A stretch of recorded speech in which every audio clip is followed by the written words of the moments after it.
اب دوسری ام المومنین سیدہ سودا بنت زمعہ رضی اللہ عنہا کے حالات و واقعات سنیں۔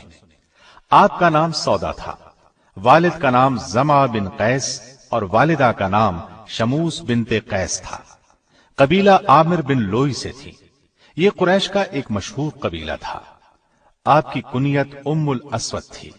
نبی اکرم صلی اللہ علیہ وسلم کے عقد میں آنے سے پہلے سکران بن عمر عامری کے نکاح میں تھی۔ سکران ان کے والد کے چچا زاد بھائی تھے۔ ابتدا ہی میں مسلمان ہوئی۔ ان کے شوہر نے بھی اسلام قبول کیا۔ حبشہ کی پہلی ہجرت کے وقت بھی دونوں مکے میں رہ کر کفار کی سختیاں برداشت کرتے رہے۔ کفار کا ظلم حد سے بڑھا تو حبشہ کی طرف دوسری ہجرت میں یہ دونوں بھی شریک تھے۔ کئی برس گزرنے پر جب یہ مکہ آئے تو سکران انتقال کر گئے۔ سکران کے انتقال کے بعد رسول اللہ صلی اللہ علیہ وسلم نے ان سے نکاح فرمایا۔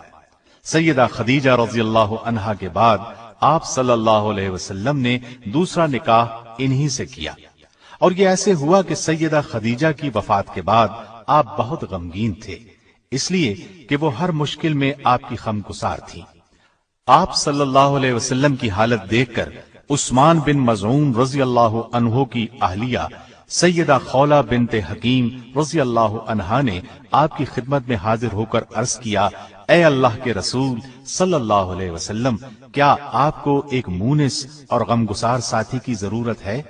آپ نے فرمایا ہاں۔ اس پر وہ سیدہ سودا رضی اللہ عنہا اور ان کے والد کے پاس گئیں اور ان سے کہا، اللہ تعالیٰ نے آپ پر خیر و برکت کے دروازے کھول دیے ہیں۔ انہوں نے پوچھا وہ کیسے؟ سیدہ خولہ نے کہا، مجھے رسول اللہ صلی اللہ علیہ وسلم نے آپ کی طرف بھیجا ہے، میں آپ صلی اللہ علیہ وسلم کی طرف سے شادی کا پیغام لائی ہوں۔ سیدہ سودا رضی اللہ عنہا نے فرمایا، مجھے منظور ہے، لیکن آپ میرے والد سے بات کر لیں۔ جب ان سے بات ہوئی تو انہوں نے بھی کوئی اعتراض نہ کیا۔ اس طرح یہ نکاح ہوا۔ 400 درہم حق مہر مقرر ہوا۔ یہاں میں یہ وضاحت کر دوں، بعض علماء نے لکھا ہے کہ سیدہ سودا سے پہلے آپ صلی اللہ علیہ وسلم نے سیدہ عائشہ رضی اللہ عنہا سے نکاح کیا تھا۔ حافظ ابن کثیر نے اسی کو صحیح کہا ہے، لیکن بہت سے دوسرے مورخین اور علماء کا قول ہے کہ دوسرا نکاح سیدہ سودا رضی اللہ عنہا سے ہوا تھا۔ سیدہ سودا رضی اللہ عنہا کے مکمل حالات کتابوں میں زیادہ نہیں ملتے۔ نبوت کے 13ویں سال نبی کریم صلی اللہ علیہ وسلم نے ہجرت فرمائی اور مدینے تشریف لے گئے۔ وہاں سے آپ نے زید بن حارثہ رضی اللہ عنہ کو مکہ مکرمہ بھیجا تاکہ وہ سیدہ سودا اور دوسرے اہل خانہ کو مدینے لے آئیں۔ ان کے آنے سے پہلے ہی آپ صلی اللہ علیہ وسلم نے ان کے لیے رہائش کا بندوبست کر دیا۔ 10 ہجری میں رسول اللہ صلی اللہ علیہ وسلم نے حج کیا۔ اس موقع پر سیدہ سودا رضی اللہ عنہا بھی ساتھ تھیں۔ سیدہ چونکہ قدرے بھاری بھرکم تھیں، آہستہ چلتی تھیں، اس لیے انہوں نے نبی کریم صلی اللہ علیہ وسلم سے اجازت چاہی کہ انہیں مزدلفہ کی طرف پہلے روانہ ہونے کی اجازت دی جائے۔ آپ صلی اللہ علیہ وسلم نے اجازت دے دی۔ چنانچہ وہ سب لوگوں سے پہلے ہی مزدلفہ روانہ ہو گئیں۔ انہیں بھیڑ میں چلنے سے تکلیف ہوتی تھی۔ ایک مرتبہ ازواج مطہرات بارگاہ رسالت میں بیٹھی تھیں۔ ایسے میں کسی نے پوچھا، اے اللہ کے رسول صلی اللہ علیہ وسلم، ہم میں سے سب سے پہلے کون مرے گا؟ آپ صلی اللہ علیہ وسلم نے فرمایا، جس کے ہاتھ لمبے ہوں گے۔ ازواج مطہرات نے اس بات کے ظاہری معنی لیے اور آپس میں ہاتھ ناپنے لگی۔ سب سے بڑا اور لمبا ہاتھ سیدہ سودا کا تھا، لیکن جب سب سے پہلے سیدہ زینب رضی اللہ عنہا کا انتقال ہوا تو انہیں معلوم ہوا کہ ہاتھ کی لمبائی سے آپ صلی اللہ علیہ وسلم کا مقصد سخاوت اور فیاضی تھا۔ طبقات ابن سعد کی روایت کے مطابق آپ کا انتقال خلافت امیر معاویہ رضی اللہ عنہ کے دور میں ہوا۔ ایک روایت یہ بھی ہے کہ سیدنا عمر رضی اللہ عنہ کے دور خلافت میں انتقال ہوا۔ آپ کے ہاں آپ کے پہلے خاوند سکران سے ایک فرزند پیدا ہوئے تھے، ان کا نام عبد الرحمن تھا۔ وہ جنگ جلولہ میں شہید ہوئے۔ نبی کریم صلی اللہ علیہ وسلم سے آپ کے ہاں کوئی اولاد نہیں ہوئی۔ آپ سب سے زیادہ دراز قد اور موٹاپے کی طرف مائل تھی۔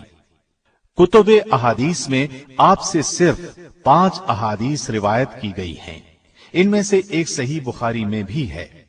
آپ نبی کریم صلی اللہ علیہ وسلم کے اخلاق کی جیتی جاگتی تصویر تھیں۔ اطاعت اور فرمانبرداری تو ان میں کوٹ کوٹ کر بھری ہوئی تھی۔ سیدنا ابو ہریرہ رضی اللہ عنہ فرماتے ہیں کہ نبی اکرم صلی اللہ علیہ وسلم نے حجۃ الوداع کے موقع پر تمام ازواج مطہرات کو مخاطب کر کے فرمایا، اس حج کے بعد اپنے گھروں میں بیٹھنا۔ چنانچہ سیدہ سودا اور سیدہ زینب بنت جحش نے اس حکم کی نہایت سختی سے تعمیل کی۔ سیدہ سودا رضی اللہ عنہا نے تو اس فرمان پر اس شدت کے ساتھ عمل کیا کہ کبھی حج پر بھی نہ گئی۔ فرمایا کرتی تھی، میں حج اور عمرہ دونوں کر چکی ہوں اور اب رسول اللہ صلی اللہ علیہ وسلم کے حکم کے مطابق گھر سے نہ نکلوں گی۔ سیدہ سودا رضی اللہ عنہا حد درجے سخی تھی۔ اس صفت میں بھی آپ کا خاص مقام ہے۔ درہم و دینار سے انہیں کوئی محبت نہیں تھی، اللہ کے راستے میں خرچ کر دیتی تھی۔ ایک مرتبہ سیدنا عمر رضی اللہ عنہ نے سیدہ کی خدمت میں درہموں کی بھری ایک تھیلی بھیجی۔ لانے والے سے پوچھا، اس میں کیا ہے؟ انہوں نے بتایا، درہم ہیں۔ فرمایا، کھجوروں کی طرح اب درہم بھی تھیلی میں بھیجے جانے لگے ہیں۔ یہ کہہ کر تمام کے تمام تقسیم کر دیے۔ آپ نے نبی کریم صلی اللہ علیہ وسلم سے الگ ہونے کے خوف سے اپنی باری عائشہ صدیقہ رضی اللہ عنہا کو دے دی۔ رسول اللہ صلی اللہ علیہ وسلم نے ان کی اس بات کو منظور فرما لیا۔ اور اگر کسی عورت کو اپنے خاوند کی طرف سے زیادتی یا بے رغبتی کا اندیشہ ہو تو میاں بیوی پر کچھ گناہ نہیں کہ آپس میں کسی چیز پر صلح کر لیں، اور صلح بہتر چیز ہے۔